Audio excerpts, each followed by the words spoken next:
আসসালামু আলাইকুম। ঝর্ণাস কুকিং হাউজের আজকের আয়োজনে রসালো কাঁচা আমের মোরব্বা তৈরি করে দেখাবো কিছু টিপস ও ট্রিক্স সহ। ভিডিওটি ভালো লাগলে লাইক দিয়ে চ্যানেলটি সাবস্ক্রাইব করে নিয়মিত আমার চ্যানেলের সাথেই থাকবে। আমের মোরব্বা তৈরি করার জন্য প্রথমে এখানে আমি 800 গ্রামের একটু বেশি আম নিয়েছি। আর এই মোরব্বা তৈরি করার জন্য আমটা বাছাই করা খুবই জরুরি। আর এই মোরব্বা তৈরি করার জন্য এই রকম একটু গোল আম নেবেন, কারণ এতে মাংসের পরিমাণটা বেশি থাকে এবং আমটা একদম পরিপক্ক হতে হবে এবং ভিতরের আটিটা শক্ত হতে হবে, তাহলে আপনার আমের মোরব্বাটা অনেক ভালো হবে। এইবার একটি পিলারের সাহায্যে আমটি খুব ভালো মতো ছিলে নিতে হবে আর খেয়াল রাখতে হবে আমের ভিতরে কোনো সবুজ অংশ না থাকে। এইভাবে একে একে করে আমি সব আমগুলি ভালো মতো ছিলে নেব। আমগুলি আমার সব ছিলা হয়ে গিয়েছে। এখন এই আমগুলিকে আমি 2 ভাগ করে নেব। এখন এই আমটাকে আমি একটি ছুরির সাহায্যে 2 ভাগ করে নেওয়ার চেষ্টা করছি, কিন্তু ভিতরের আটিটা এত শক্ত যে ছুরি দিয়ে করা সম্ভব না। আমি বটি দিয়ে সব আমগুলি 2 ভাগ করে নিয়ে এখান থেকে এক অংশ নিয়ে এবার একটি কাঁটা চামচের সাহায্যে আটি পর্যন্ত খুব ভালো মতো কেচে নিতে হবে।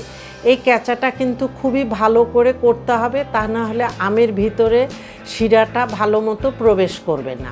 আর এই কাজটি চাইলে আপনারা শাসলিকের কাঠি দিয়েও করে নিতে পারেন। আমি সব আমগুলি কেচে নিয়েছি। এখন এই আমগুলিকে পানি দিয়ে ভালো মতো ধুয়ে পরিষ্কার করে আমি এর ভিতরে পর্যাপ্ত পরিমাণে পানি দিয়ে ঘণ্টাখানিকের জন্য রেখে দিব। এতে আমের ভিতরে কষটা বেরিয়ে যাবে। ঘণ্টাখানিক পরে আমগুলিকে আমি আবারও ভালো মতো একটু কষলিয়ে ধুয়ে পরিষ্কার করে নেব। এবার ওই একই পাত্রের মধ্যে পর্যাপ্ত পরিমাণে পানি দিয়ে 1 চা চামচের মতো চুন দিয়ে পানির সাথে চুনটা খুব ভালো মতো মিশিয়ে নিয়ে এখন এই চুনের পানিতে আগের থেকে কেচে রাখা সব আমগুলি দিয়ে আমি 5-6 ঘন্টা মতো ভিজিয়ে রাখব। তবে আপনাদের হাতে সময় থাকলে ওভারনাইটও রাখতে পারেন। এই চুনের পানিতে আমি আজকে আমগুলিকে 5 ঘন্টা মতো ভিজিয়ে রেখেছিলাম। 5 ঘন্টা পরে আমগুলিকে আমি আবারও কয়েকবার পানি চেঞ্জ করে খুবই ভালো মতো ধুয়ে নিব। আর খেয়াল রাখতে হবে আমের ভিতরে যেন কোনো রকম কোনো চুন না থাকে। এই আমের ভিতরে যদি চুন থাকে তাহলে আপনার মোরব্বাটা সিদ্ধ হবে না, ভালোও হবে না। কয়েকবার পানি চেঞ্জ করে আমগুলি খুব ভালো মতো ধুয়ে নিয়ে এখন এই আমের ভিতরে পানিটা আমি চিপে চিপে বের করে নেব যতটা সম্ভব। কোনোভাবেই যেন আমের ভিতরে কোনো রকম পানি না থাকে। আর এই চুনের পানিতে আমগুলি ভিজিয়ে রাখার ফলে যখন শিরায় দিবেন আমগুলি খুবই ভালো মতো সিদ্ধ হবে এবং আমগুলি ভেঙে যাবে না। এবার আমগুলিকে ফ্যানের নিচে 1.5 থেকে 2 ঘন্টার জন্য রেখে দিব। এতে আমের ভিতরে কোনো রকম পানি থাকলে শুকিয়ে যাবে। তারপরে আমি মোরব্বা তৈরি করার প্রসেসে চলে যাব। এবার চুলায় একটি প্যান বসিয়ে দিয়ে এখানে আমি 800 গ্রাম চিনি দিয়ে দিচ্ছি। মানে যতটুকু আম নিতে হবে ঠিক ততটুকুই চিনি নিতে হবে। আর যতটুকু চিনি নেবেন তার অর্ধেকটা পানি দিতে হবে, মানে 400 গ্রাম। এবার একটি দারচিনি ও একটি সবুজ এলাচ দিয়ে চুলার হিট মিডিয়াম হাইতে রেখে অনবরত নেড়েচেড়ে একটা ভালো মতো বলক আসা পর্যন্ত অপেক্ষা করব।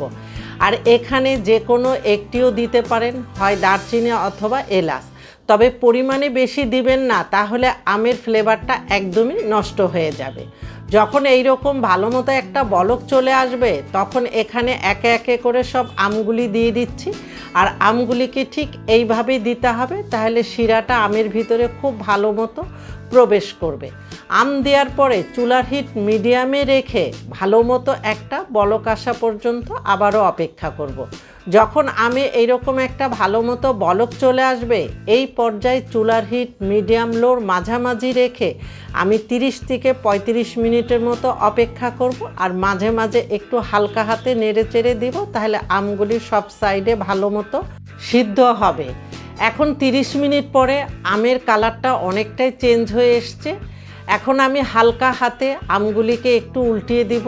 আর এখানে একটা কথা বলে রাখা ভালো, আমগুলি সিদ্ধ হওয়ার জন্য সময়টা নির্ভর করে আপনার আমের সাইজের উপরে। আমি আজকে আমগুলি একটু বড় নিয়েছি, তাই আমগুলি সিদ্ধ হতে আমার একটু সময় লাগছে। আপনারা আমের সাইজ ছোট নিলে সেই ক্ষেত্রে সময়টা অনেক কম লাগবে। এখন এখান থেকে এলাচ দারচিনি ফেলে দিয়ে ওই একইভাবে চুলার হিট মিডিয়াম লোর মাঝামাঝি রেখে আরও 20 থেকে 25 মিনিটের মতো অপেক্ষা করব। 25 মিনিট পরে দেখেন আমগুলি অনেকটাই স্বচ্ছ হয়ে গিয়েছে। এখন আমি চুলাটা বন্ধ করে দিয়েছি। চুলার উপর থেকে পাত্রটা নামিয়ে আমগুলি একদম ঠান্ডা হওয়া পর্যন্ত অপেক্ষা করব, অথবা আপনারা আজকে রেখে দিয়ে কালকেও আবার এটাকে দ্বিতীয়বারের জন্য জাল করতে পারেন। এতে হয় কি, আমের ভিতরে শিরাগুলি খুবই ভালো মতো প্রবেশ করে আপনার আমগুলি একদম রসালো হয়ে যাবে। এবার আমের পাত্রটাকে আমি আবারও চুলার উপরে বসিয়ে দিয়ে চুলার হিট একদম মিডিয়াম লোর মাঝামাঝি রেখে আমি 8 থেকে 10 মিনিটের মতো অপেক্ষা করব। এখন হালকা হাতে একটু নেড়েচেড়ে মিশিয়ে দিচ্ছি। 10 মিনিট পরে আমের মোরব্বাগুলি তৈরি করা একদম কমপ্লিট। এখন চুলার থেকে পাত্রটা নামিয়ে ঠান্ডা করে নেব। আজকের এই আমের মোরব্বা তৈরি করতে আমার সময় লাগলো 1 ঘন্টা 5 মিনিটের মতো। আর আমের মোরব্বাগুলি দেখেন কতটা রসালো হয়েছে, আর খুব সহজেই কিন্তু আমের মোরব্বা তৈরি করা যায়। এই তো তৈরি হয়ে গেল দারুণ স্বাদের রসালো কাঁচা আমের মোরব্বা। আর এই মোরব্বা এটি এয়ারটাইট বক্সে ভরে সংরক্ষণ করে রাখতে পারবেন কয়েক মাস পর্যন্ত। এতক্ষণ আমার এই ভিডিও দেখার জন্য আপনাদের অনেক ধন্যবাদ। আমার এই ভিডিও ভালো লাগলে ফ্রেন্ডস অ্যান্ড ফ্যামিলিদের সাথে শেয়ার করবেন। আমার চ্যানেলটি যারা সাবস্ক্রাইব করেছেন তাদের অনেক অনেক ধন্যবাদ। আর আমার চ্যানেলে যারা নতুন এখনও আমার চ্যানেলটি সাবস্ক্রাইব করেননি, প্লিজ আজই আমার চ্যানেলটি সাবস্ক্রাইব করে নিয়মিত আমার চ্যানেলের সাথেই থাকবেন। আমাদের জন্য দোয়া করবেন। আল্লাহ হাফেজ।